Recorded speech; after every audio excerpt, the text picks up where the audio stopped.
आदाब नाजरीन, इस वक्त हमारे साथ मौजूद है शिया धर्मगुरु मौलाना सैफ अब्बास साहब।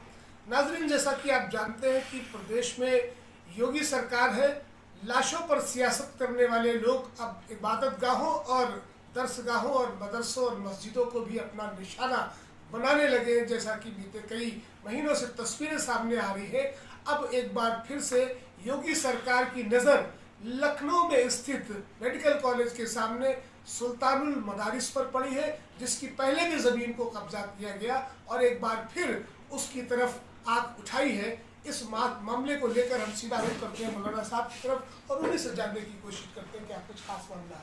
तो जिस तरह से देखा मौलाना साहब आपने कि लाशों पर सियासत करने वाले लोग अब इबादत गाहों और दरसगाहों को भी अपना निशाना बना रहे हैं, क्या कुछ कहना है?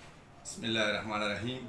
देखिए, ऐसा है कि जो सुल्तानुल मदारिस का वाक़या है, इसमें बहुत ज़माने से हत्ता कि तकरीबन 50 साल पहले भी जब हमारे बुज़ुर्ग आलिम दीन आकाए शरीयत जनाब कल्बे आबिद साहब क़िबला अल्लाह मकामा का ज़माना था, उस वक्त भी जो डिफरेंट अस्पताल क्वीन मेरी है सामने, उसने जगह लेने की कोशिश की गई थी। उस वक्त उन्होंने इसको मुखालफत की थी और उन्होंने अपने हम असर उलमा, चाहे वो मोहम्मद साले साहब क़िबला अल्लाह मकामा या जाफ़र साहब क़िबला अल्लाह मकामा या और दीगर उलमा के साथ मिल के वहाँ पे क्यारी बनाई और पेड़ पौधे लगाए और कहा ज़मीन हम नहीं जाने देंगे।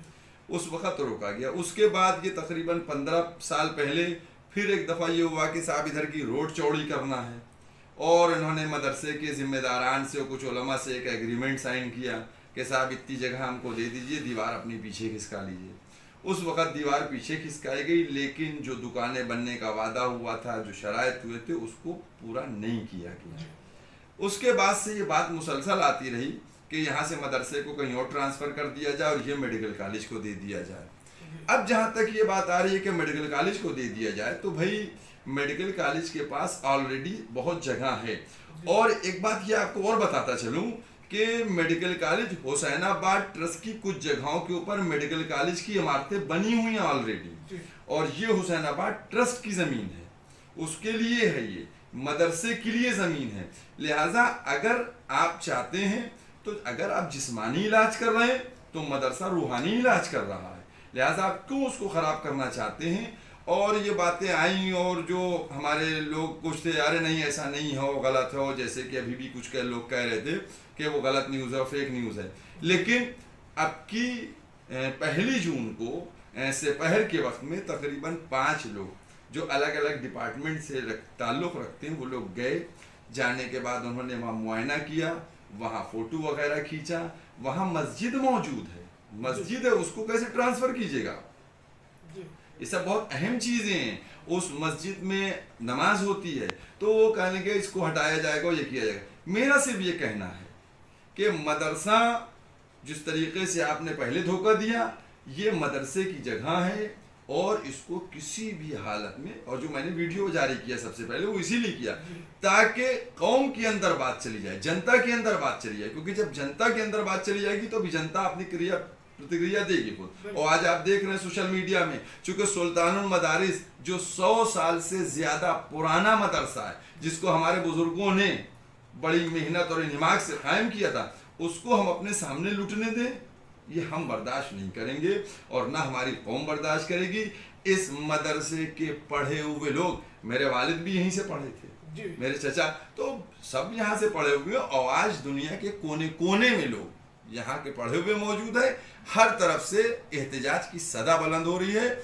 हमने जनता के दरमियान बात को रख दिया है कि अब नहीं होने देंगे कि 4 लोग बैठ के कोई एग्रीमेंट कर ले और उसके बाद कोई बात हो जाए, ऐसा नहीं होने दिया जाएगा। बल्कि पूरी कौम और जनता खड़ी हुई है कि सुल्तानुल मदारिस यहाँ से नहीं जाने दिया जाएगा। एक सवाल, आखिरी सवाल ये कि जिस तरह से आपने देखा कि सूबाई हुकूमत और मुल्क की हुकूमत दोनों जगह भारतीय जनता पार्टी की सरकार है, आरएसएस और बीजेपी के लोगों के पास क्योंकि अब कोई मुद्दा नहीं बचा है और आइंदा साल आने वाला जो है जिसमें चुनाव भी होने हैं, तो इस तरह से ये जो सियासत हो रही है, जो कब्रिस्तान और शमशान की बात करने वाले लोग हैं, वो अब इस तरह से एक पर्टिकुलर कम्युनिटी को टारगेट करके एक जो भाईचारा बना है हिंदू और मुस्लिमों के बीच में, उस इत्तेहाद को तोड़ने की कोशिश कर रहे हैं। क्या कहना है आपका इस पर? भाई देखिए, ये जो सरकार बनी थी ये हिंदुत्व के नाम पे बनाई गई थी। जी और इन्होंने कहा था पिछली सरकारों ने कब्रिस्तान बनाया, हम शमशान बनाएंगे। आज जब वक्त पड़ा तो 4 साल में आप शमशान नहीं बना पाए। क्या हाल हुआ ये पूरी दुनिया ने देखा कि किस तरीके से। आप सोचिए कि जिन लोगों के घरों की मैयतें उनका जो अंतिम संस्कार नहीं हो पाया और इस तरीके से तैर रही हैं, उनके दिलों पे क्या गुजर रही होगी, उनकी कौन समझ सकता है। तो मैं कहना ये चाहता हूँ कि ये सारे मुद्दों पे फेल हो गए हैं। अब कोई चीज़ इनके पास नहीं है। अभी आप देखिए तहसील वाली मस्जिद राम सनेही घाट पे क्या किया गया, कोर्ट के खिलाफ काम किया जा रहा है। हाई कोर्ट ने कहा था 31 मार्च तक कोई भी चीज़ जो नहीं तोड़ी जाएगी। आपने उसको रात रात फोर्स लगा के, तो मैं ये समझता हूँ कि इस वक्त आप अगर कह रहे हैं कि सबका साथ सबका विकास सबका विकास, तो उसको इलेक्शन से पहले आपको करके दिखाना है। और अब हमारे सूबे के अंदर और मुल्क के अंदर ये धर्म की राजनीति, लोगों को भड़का के राजनीति, ये बिल्कुल नहीं हो पाएगी। चूंकि लोगों ने अब ये देख लिया है कि अगर वक्त कोई पड़ता है तो काम हमारे को ऑक्सीजन नहीं मिल रहा है जी।